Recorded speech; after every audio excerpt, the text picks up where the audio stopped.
Hi everyone, welcome back to my channel. My name is Phi and this is Money Philosophy.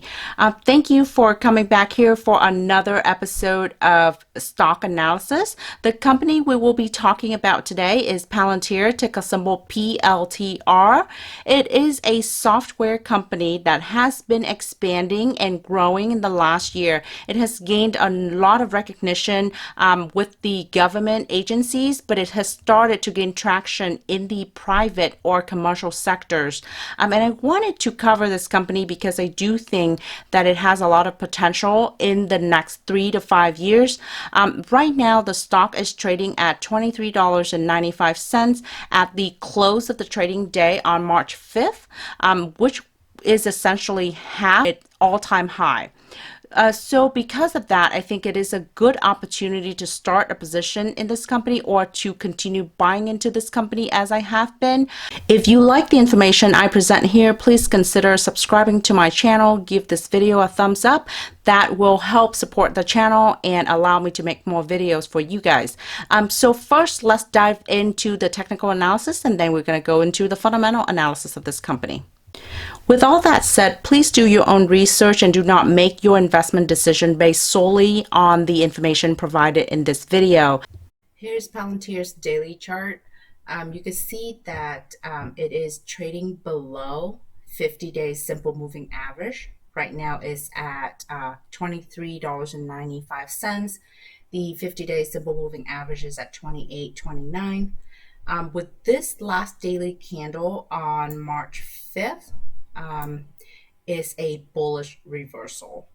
RSI is going up from the oversold territory, moving into the middle of the RSI range here, with the buy volume, the green portion of the bar here, is significantly more than the red bar here.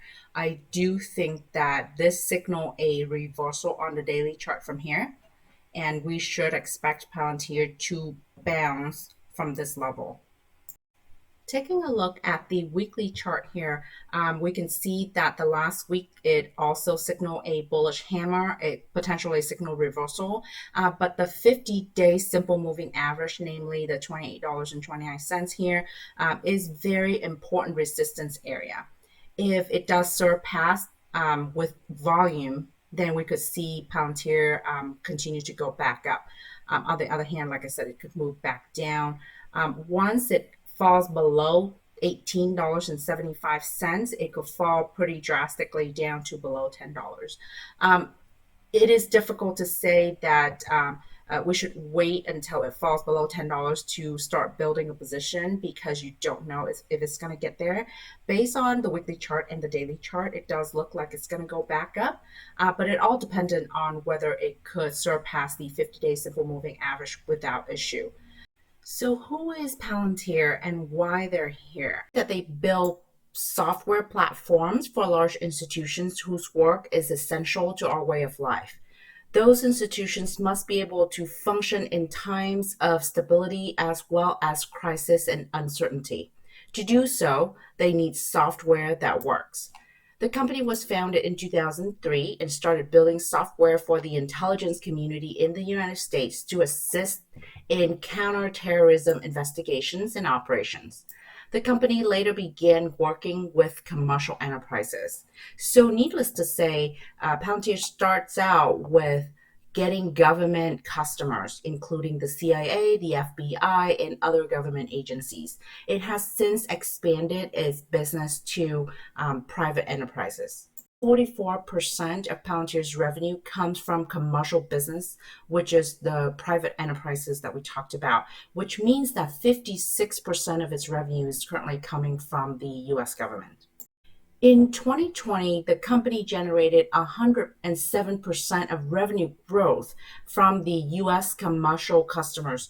In Q4 of 2020 alone, they signed several large deals across the various industry, including automobile, energy, healthcare, insurance, mining, shipping, and more. Here is the government business sector of Palantir. As we mentioned earlier, 56% of its revenue comes from the government business. In 2020, Palantir generated 77% revenue growth from government customers. This in comparison to private or commercial customers that was over 100% growth. So definitely the commercial sector was growing a lot faster than the government sector in 2020. The average revenue per customer for Palantir in 2019 was $5.6 million, but it increased 41% to almost $8 million per customers on average for Palantir in 2020. The company shows that it has 8 customers in the Fortune 100 list, which are really, really big companies. 12 customers of the Global 100 and 24 customers of the Global 300. This data is as of December 31st, 2020. So clearly, the momentum has risen for Palantir in the last year. It has gained a lot of traction with the various organizations, both within the government sector and the private sectors. For the entire year 2020, Palantir grew its revenue by 47% from $743 million in 2019 to $1.09 billion in 2020. In 2020, the average revenue per customer increased also by 41%, and the average customer revenue from their top 20 customers increased by 34%. Let's talk about risk associated with Palantir's business. In its 2020 annual report, Palantir spent about 20 pages to talk about the various risks associated with its business. It's important that we read through these risks. I'm going to truncate these risks to the risks that I actually think could potentially materialize. The first risk here is that if the system of any third party upon which Palantir rely, such as the customer's cloud or on-premise environment, are breached, or if unauthorized access to customers or third-party data is otherwise obtained, public perception of Palantir's platform and O&M services may be harmed, and the company may lose business and incur losses and liabilities.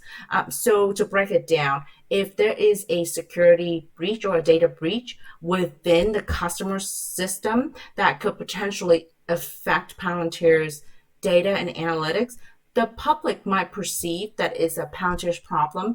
Palantir could be part of a lawsuit where consumers could sue Palantir's customers and drag Palantir into the mud as part of the liability and lawsuits. So this is a viable risk because Palantir operates very much on the cloud, and it is a AI company that relies on data. So if there's a data breach, regardless where the source of the breach, Palantir could be involved, whether it wants to or not.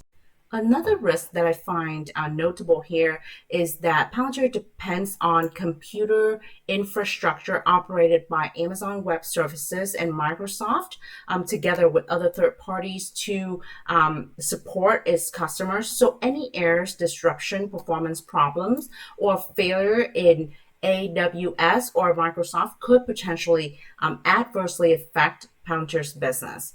So this is very important that Palantir operates a lot on the cloud. And so if the host of these cloud services encounters any problem, that necessarily leads to a service problems on Palantir's part. And if that further leads to customers interruption or errors in the data, that could also lead to reputational damage for Palantir's. As long-term guidance for the company has a 5-year outlook of a revenue of $4 billion or more by 2025. So in the next 4 years, the company intends to grow 400% from $1 billion to $4 billion. This implies that if the contribution margin or the operating margin continues to grow, the company will have significant net income in the next 4 years. That translates into the stock price. Right now, it's at $23.95. This number could substantially increase in the next 4 years by 2025. And I do believe that this is only the beginning of Palantir's. As businesses recognize its value, the company will continue to grow. Overall, I think Palantir is a very good business long term. It has a lot of trajectory ahead of it. What matters is how it will execute and how many more customers that it could acquire in the upcoming years. I believe within the next year or so, Palantir will expand a lot internationally. As a software provider that operates on the cloud, it's very easy to go internationally.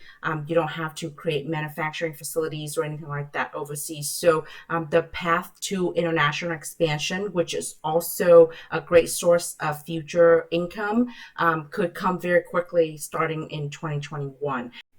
So with over 30% of top line revenue growth in 2021, I do believe that this company has a bright future this year as well as subsequent year. We saw that the company had an outlook of $4 billion by 2025. That is only 4 short years from here. If the company can successfully execute and carry out its vision, this is a cash cow in the near future, because everybody knows that the margin is really high with technology company and software company if executed correctly. As far as my own account, I currently own 350 shares of Palantir. The current position is at $8,382. I do want to scale it up to about $11,000 to $12,000 worth of positions. So if Palantir continues to go down, I'm going to buy some more up to about $11,000. This is it for this video. I hope you find the information helpful. As always, please do your own research. Utilize all the data and research tool available out there to learn more about Palantir and come up with your own bullish or bearish thesis about the company before making investment decisions. Other than that, please consider subscribing to my channel and come back for more future videos. Thank you. Bye.